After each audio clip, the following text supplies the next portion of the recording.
موره والله کو 50 کاله بیزار کی کنه نور بزونه کی خوراکي به یو بیماری پیدا کی دغه موږي بیګم وته کسانو چې لکه دی ورور ته بده ټټي کوشي او یا به رسر نه کوشني کی یا بوتا ټټي کوشي بیا به خو واځي نیولي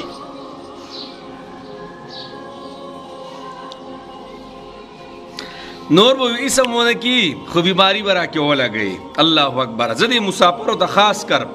اگو زما ترسری مسافر دي او اگو زما رونه مسافر دي اگو اماراتو کې دي او کو په پوره دنیا یورپ او په پوره دنیا په هر ځای کې دي د ټول د پاره یو میسج پریدم یو میسج ښه دا ویډیو د مسافرو د پاره ده صحیح ده ګوري چونکه زما خو سو دفترم کولاو کړه حج عمره او دا سي ټیکټونه پکې هم د مسافرو د پر هر قسمه ملاويږي نو چې کله مسافر ټیکټو کې داسې کنه او کم یو مسافر بے سورا او زما د دفتر نه کله وزي نو زه ته یو خبره کومه او څه خبره وته کوم تاسو ته پته ده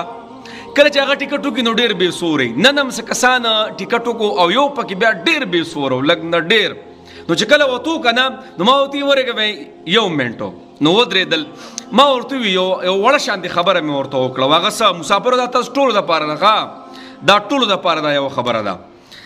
چې کله وتو نو ما ودره ما ورته مې یو خبره درته کوم وایي څه خبره مې ټیکټ ما تاله درکو صحیح ده او ته وځې روانې ځې بهر ملک هر یو ملک ته ځې ټیکټ ته وشو که نه اس کو تاسې سوچ وکړي که نه خدای مکه بیا دې نه کي بیا دې نه کي کو چېرې ستا دا تلل چېرته جیل ته و جیل ته یعنی زما دفتر نه ته وتې او دا چېرته ستا د جیل پیشي وه د عدالت پیشي وه خدای مکه د قتل پیشي وه یا همیشه قید نو تا به څه کول دویمه دا خبره هسې نه چې چېرته اسپتال ته منتقل کېدې او د دوی ځنه ډایرکټ اسپتال ته تلې او دلته د پته ولګېدې چې د پلانې بلډ کینسر دی یا نورې خبرې اترې دي الله دې څو بګې مبتلا دي الله دې ول صحت کامله ورکړي یو ناشنا بیماري ته ولګېده او ځان رسوه شابه نو مې څه به دې کولو نغوی او که نه مولي صاحب او که نه نو بیا مې زه ورته بیا دا خبره کوم د الله بندګانو شکر وباسئ چې دومره خو د کیسه شته که نه چې د چا دپاره سهاره ودرېږئ شکر وباته چې دا بیګ راوالي دومره خو د کیسه شته که نه چې څوک د نه تمې وساتي دومره خو د کیسه شته که نه ای مسافرو په هر وطن کې چې د ټولو نه مخکې خو الله په دې خپلو وطنونو کو د افغانستان دی کو پاکستان دی کو د هر ځای مسافر دي په خپلو وطنونو نصیبونه وکړه او که نه چېرې بیا هم ستاسو په نصیب کې دا مسافري ده نو الله دې له د عافیت او د خیریت او د ډېرو شتو مسافریانې درکړي خو زه درته دا خبره کوم چې شکر وباسئ ګورې په صورت سیرت خو روغ یې که نه په پردیسۍ کې بالکل غم مونږ ته پته لګي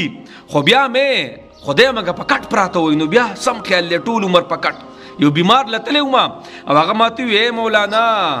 د دې کټ نه مې پاسوه ډېرې تباه کړم ډېره یره مې دې کېږي مولانا وی خوړم دې کټ وی پا مې څه وتې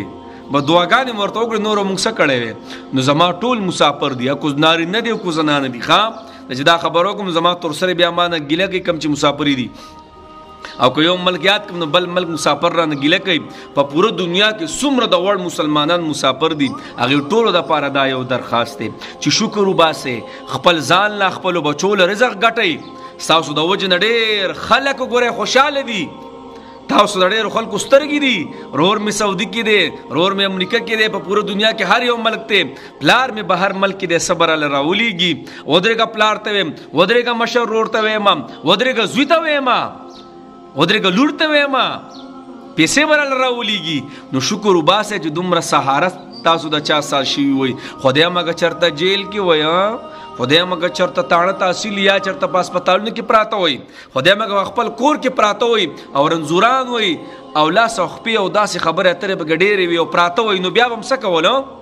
نو خوشحالیږئ شکر وباسئ الحمدلله خدایا په صحت یې برابر کړي وو الحمدلله خپل رزق ګټو خپلو بچو له رزق حلال رزق ګټل دا م عبادت دی یوازې مونځ او دس عبادت نه چې صرف جومات کې بس پریوځو مونځ او دس بس خبره ختمه او نور ذکر اذکار صحیح حلال رزق ګټل نبی علیہ السلام یو ورځ د یو کس لاس ښکلی